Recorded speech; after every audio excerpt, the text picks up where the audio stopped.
Жоба қатысушылары Алматы мемлекеттік бизнес колледжінің студенттері. Тобымыздың атауы BL Business Ladies. Жобаның тақырыбы ірі қара ет өнімдерін арттыру үшін заманауи үлгідегі фермалар құру. Тобымыздың ұраны бой санама бизнестің қырын-сырын дарыттым. Әркез жүрдім бағалап өзгерісін нарықтым. Фермаларды көбейтіп ет өнімін дамыттым. Ойымызда табысы мен игілігі халықтың. Бүгінгі біздің қолға алып отырған жобамыздың тақырыбы ірі қара ет өнімдерін арттыру үшін Қазақстанда заманауи үлгідегі жаңа фермалардың жоспарын құру және олардың санын арттыру болып саналады. Ең алдымен біз қолға алып отырған жобамыздың мақсатына тоқтала кетсек. Ең бірінші, Қазақстандағы ірі қара ет өнімдерін өндіру үшін Қазақстанда құрылған жаңа фермалардың құрудың жоспарын дайындау.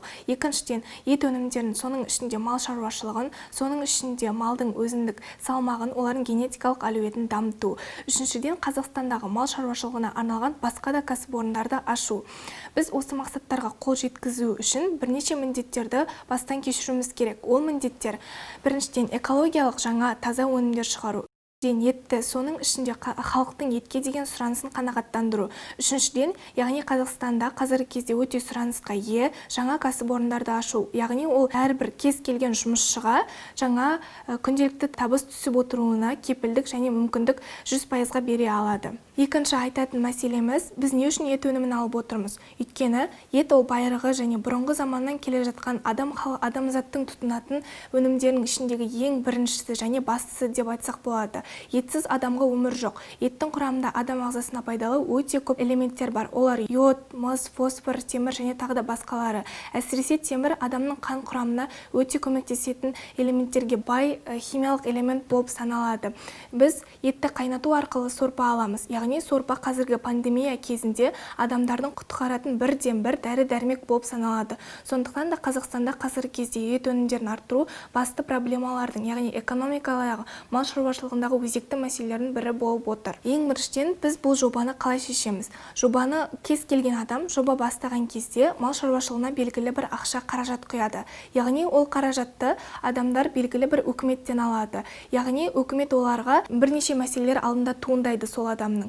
Яғни ол мәселелерге тоқталатын болсақ, ең бірінші, несиені алатын кезде үкіметтің адамға деген көптеген талаптардың жоғары қойылатындығы және оның қатаңдығы. Екіншіден, осы мал шаруашылығын дамытуға көптеген тәжірибелі мамандардың қол жетімсіздігі және шетелдегі мал дайындайтын азықтардың өздігінен дайындайтын технологиялардың аздығы және олардың шетел бағаларымен өте қымбаттылығы болып саналады. Егер осы проблемалардың барлығы шешілетін болса, онда біздің қолға алып отырған жобамыздың да нәтижесі әлде қайда үлкен, өте биік дәрежеде болар еді. Қазіргі заманда өнеркәсібіндегі мал шаруашылықты дамыту үшін адамдар шетелдерден көптеген технологиялар, жаңа құрылғылар әкелуде.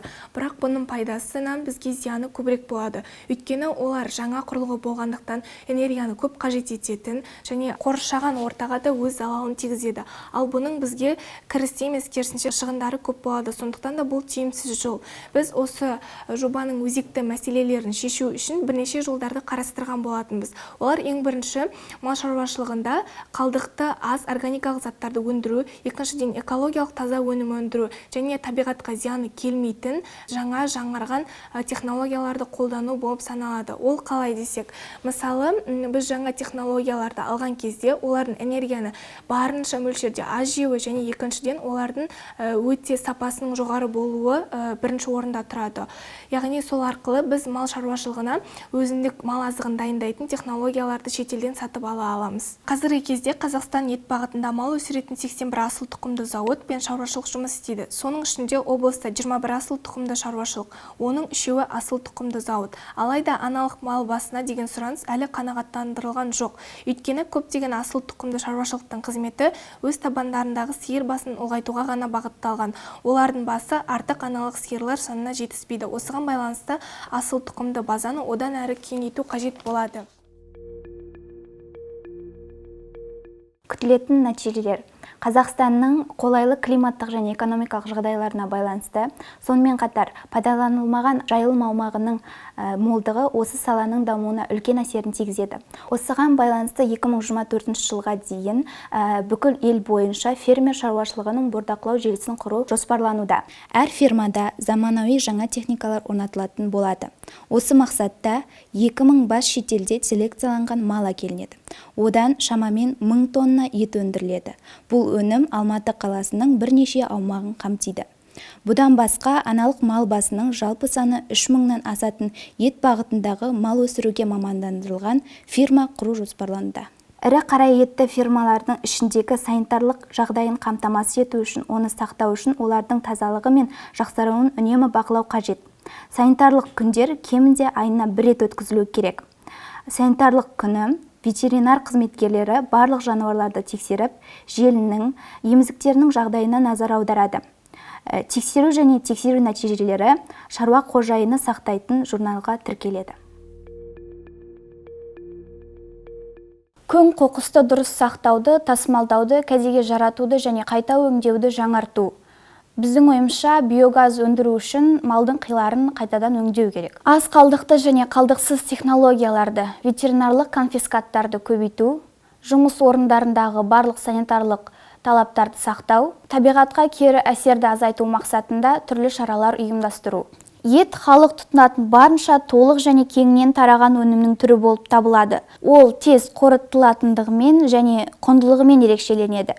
Адам етті үнемі тұтынады, одан тағамның түр-түрін жасауға болады. Еттің құрамына белок, майлар, дәрумендер, белсенді және минералды заттар кіреді.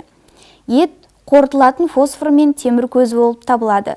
Оның құрамында калий, натрий, цинк, йод, мыс және басқа да минералды заттар, дәрумендер бар. Етте қайнаған кезде сорпаға шығатын белсенді заттар көп. Ол ас қорыту бездерінің қызметін жандандырады, тәбетті ашады, астың қорытылуын жақсартады. Еттің дәмі мен иісі көбіне осыған байланысты болады. Етті емдеуде де қолданады, өйткені ол минералды заттарға, атап айтқанда темірге бай. Сондықтан да туралған еттен жасалған тағамдар жиі қолданылады. Қорытындылай келе, қазіргі уақытта Қазақстанда сәтті және құрамдастырылған тұқымды мал өсіру проблемасы шешілуде.